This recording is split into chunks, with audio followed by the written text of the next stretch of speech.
Bismillahirrahmanirrahim. Assalamu alaikum and good morning to all of you. I hope you are all are fine. You all are doing great. Welcome back to the class of science. Students, in today's class we are not going to start something new. We are going to relearn some of the things from the chapter which we have already covered. And what is the name of that chapter and which chapter we are going to start? Let's get started.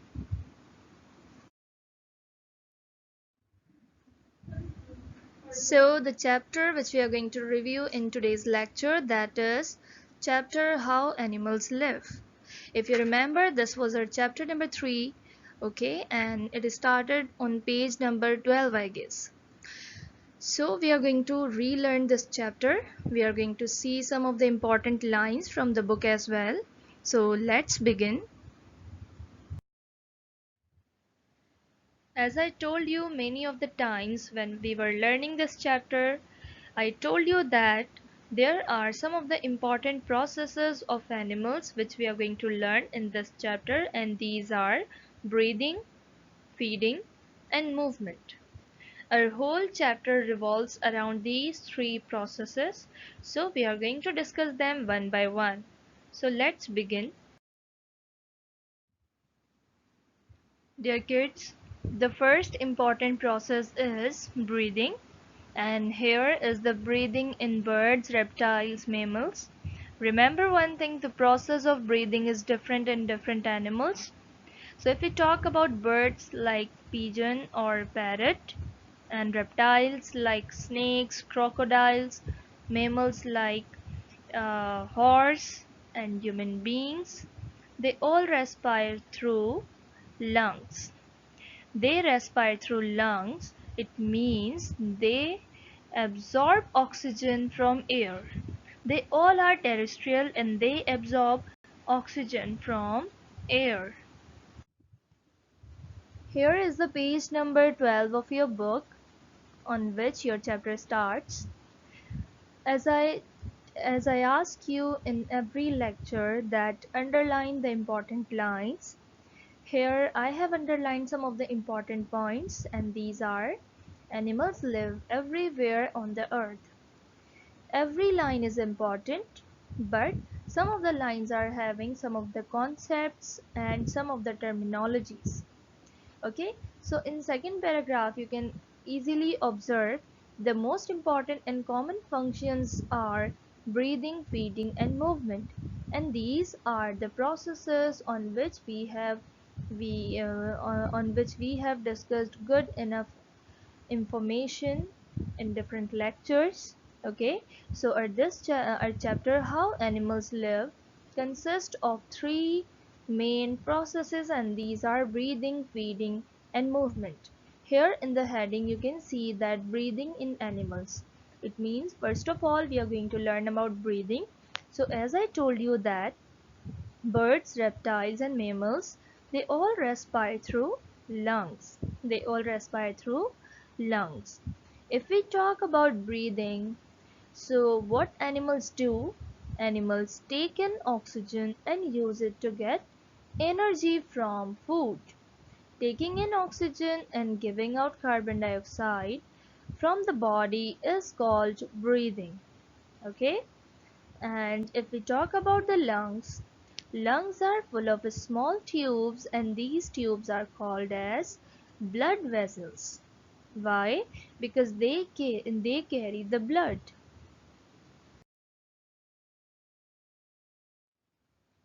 Apart from reptiles, birds, and mammals, now the turn goes to frogs or amphibians.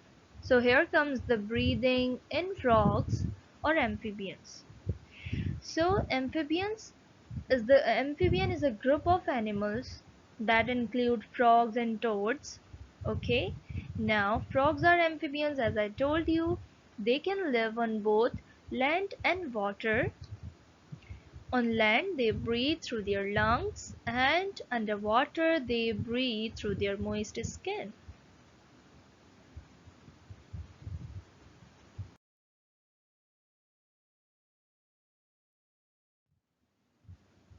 After amphibians we are going to learn about Breathing in fish. As we know that fish live in water, and the process of breathing is different in the land animals and water animals. So if we talk about the fish, fish have gills. They have gills to breathe, and gills are also full of small tubes called blood vessels like lungs. Fish take in oxygen or water through the mouth. Okay, they take in water through the mouth in which oxygen is present. Gills absorb that oxygen dissolved in the water. The water which they have taken in their mouth, it has the oxygen, and that oxygen is dissolved in water, and that is absorbed by their gills. Like lungs, gills also give out carbon dioxide. After fish and amphibians, the turn goes to breathing and insects. Insects live on land, but they do not have lungs. They have tiny holes in their body, and they breathe through these tiny holes, which are called as spiracles. The air is taken into their body by the small tubes. Here you can observe, this is a grasshopper, and air enters the insect body through tiny holes known as spiracles. If we zoom in the spiracles, they look like holes. Okay, and after the hole there are the small tubes in their body in which oxygen goes like this, and in turn they give out carbon dioxide. This is how the carbon dioxide comes out of their body.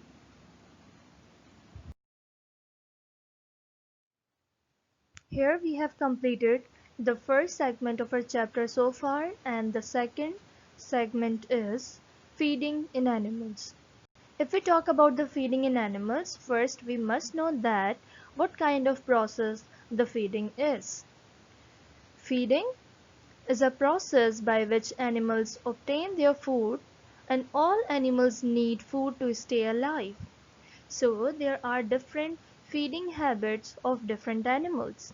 For example, here you can in this picture you can observe giraffe is eating leaves, lion is eating meat, bear is eating fish hair, and here bear is eating plant. So there are the animals, they live by eating the plants. There are the animals, they stay healthy or alive by eating meat of other animals. And there are the animals which can eat both plants and animals. So we can classify the animals according to their feeding habit in three main types, and these are herbivores, carnivores, and omnivores. Now we are going to learn them one by one. Dear kids, the first type of animals according to the feeding habit is herbivores. Herbivores are the animals that feed on plants, herbs, and shrubs, and they are called as herbivores. They have sharp front teeth for biting and large back teeth for grinding the food, like this. And here we are having example: sheep, cow, and horse. We have covered all the things from page number 13 so far. What kind of things we have learned from page number 13? We have learned that there are the animals and they are called as amphibians, and frogs are the best example. These animals can live on both. They can live on land, they can live in water. When they are on land, they can breathe through their lungs. When they are underwater, they breathe through their moist skin.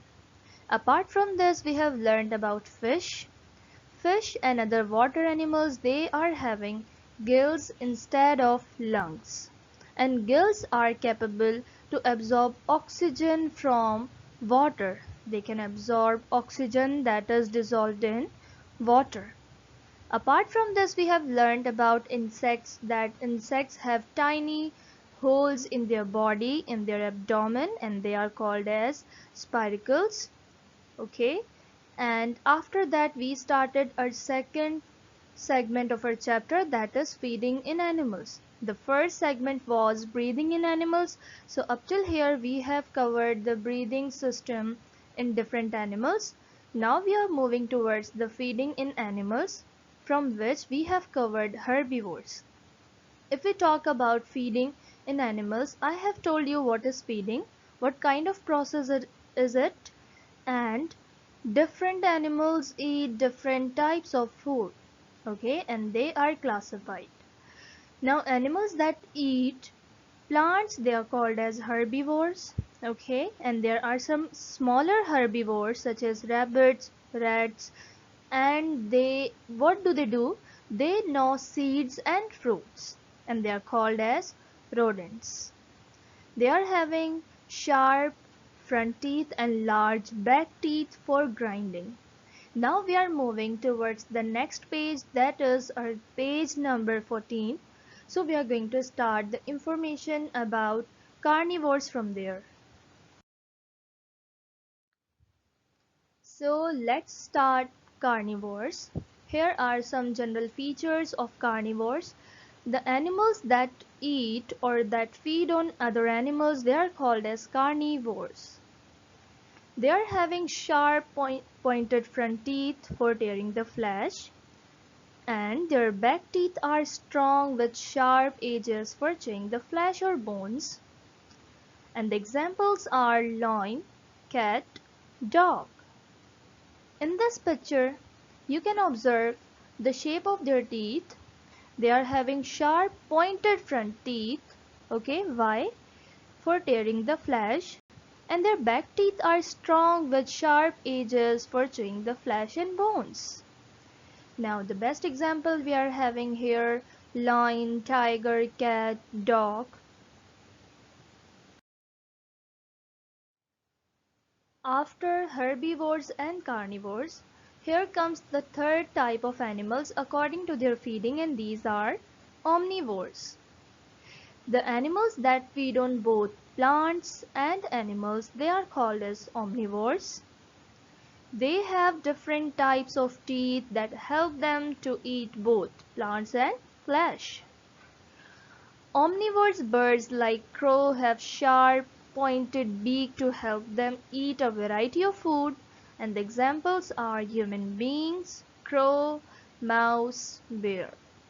Here you can observe, here you can see that how the bear is eating leaves, and here how it is spraying the fish. It means they can feed on both, they can eat plants, they can eat flesh or other animals like fish. Now, here is the crow, and here comes another example, that is mouse.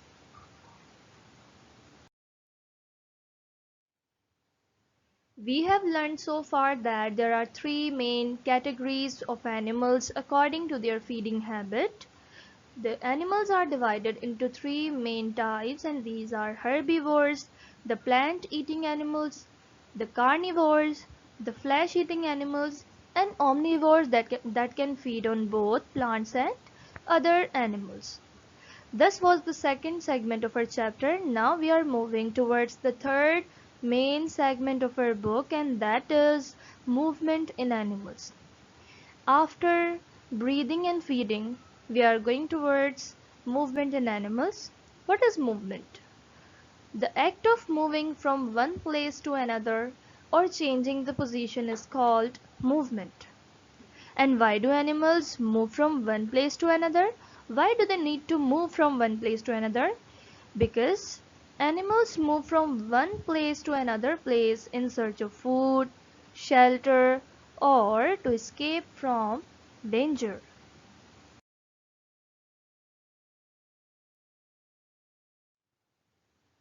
So here comes the animals that move on land. Here are some general features for them, and these are: most of the land-dwelling animals move with the help of their limbs. What are the limbs here? Limbs means legs. They usually have four limbs, okay? Two in front and they are called as forelimbs, two at the back, hind limbs. I'm repeating here. The animals that move on land, they usually have four limbs, two front limbs and two back limbs. Two front limbs are called forelimbs and two back limbs are called hind limbs. Some animals like dog, cat use their four legs to move or run, like this. On the other hand, human beings and some animals like kangaroos, they use only two legs to move, like this. Here you can observe a kangaroo and it is using only two hind limbs to walk or run. This is page number 14 of your book of chapter How Animals Live, where we have learned that we have divided the animals according to their feeding habit into three main kinds: herbivores, carnivores and omnivores. Now animals that eat other animals, they are called as carnivores, and here are written some of the examples like tigers, lions, cat. Apart from this, there are the flesh-eating birds such as eagle, and they are called as birds of prey. This is the third type of animals according to their feeding habit, and they are called omnivores. Animals such as bear, crow, chicken and mice eat both plants and animals, and they are called as omnivores. Then we started this third segment of our book, that is movement. And here we have learned that animals move from one place to another, or they change their position to in search of food, shelter, or to escape from danger. Now there are the animals that move on land. They usually use their four legs. Their two front limbs are called as forelimbs and the back limbs are called as hind limbs. Forelimbs and hind limbs, okay? After that, we must know that reptiles such as lizard, crocodile and turtles, they crawl on the land with the help of their short legs. And snakes use their body to crawl on the ground, and this kind of crawling is called wriggling. So you can say that the the movement of snake is called as wriggling.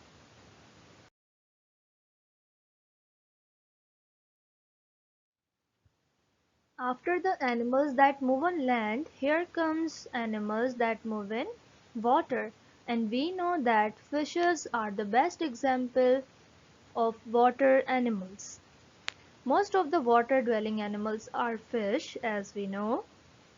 Fish have fins and tail for movement.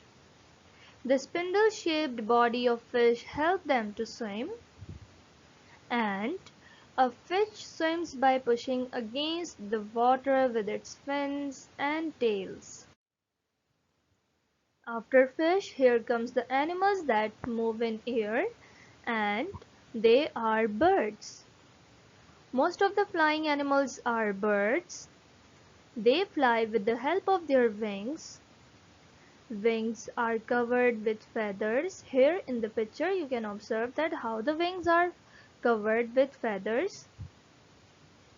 They usually have light body weight and can make them fly easily. This feature of birds can make them fly easily, that they are having the light weight of their body. Birds perch the branch of trees with their legs.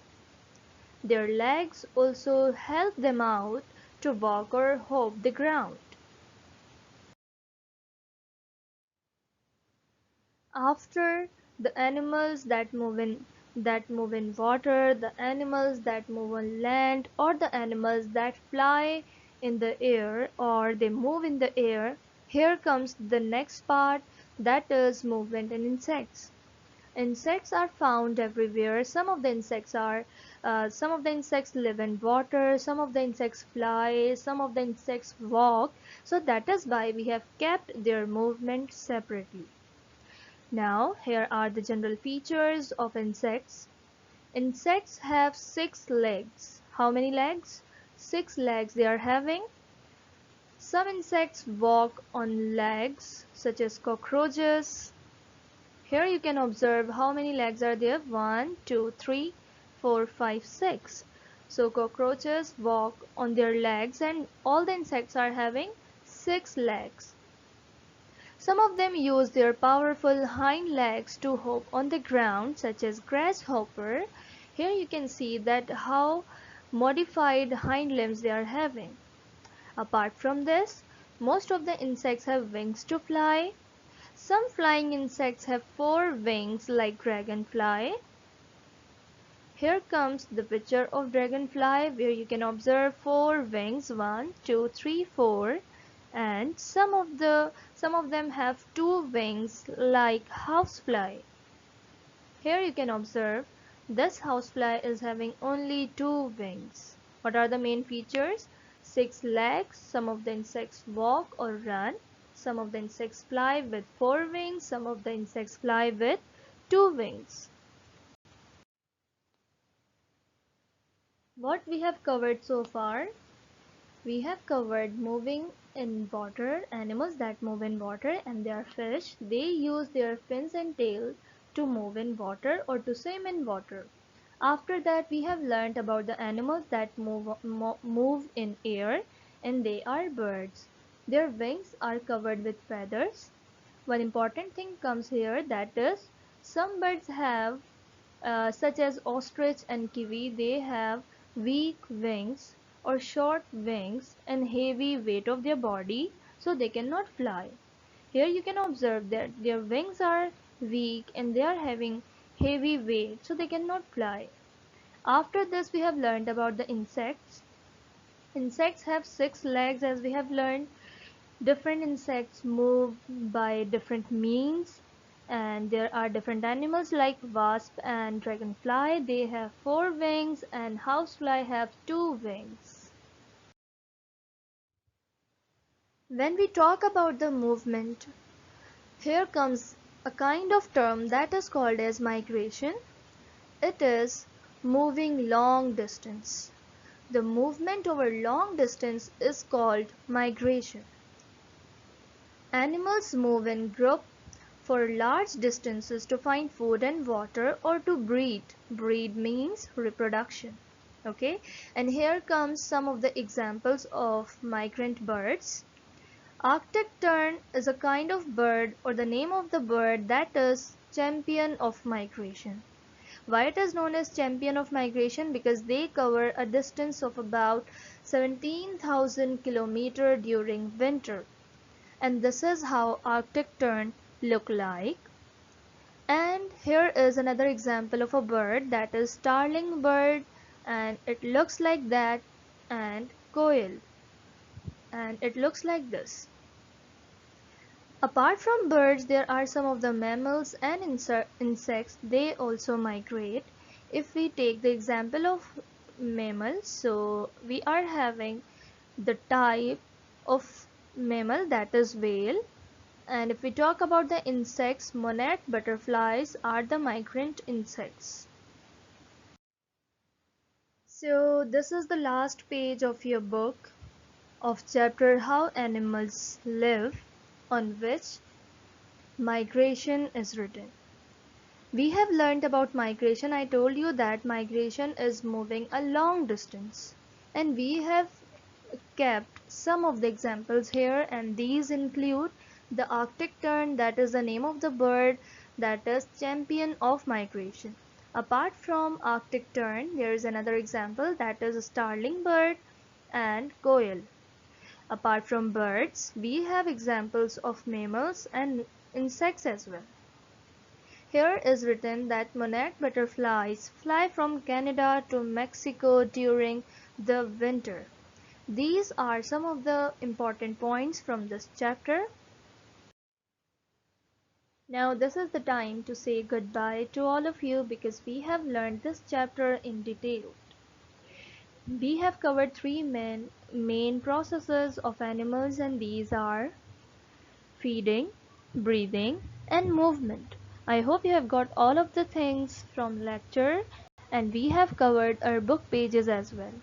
So thank you so much. Take care yourself. Allah Hafiz.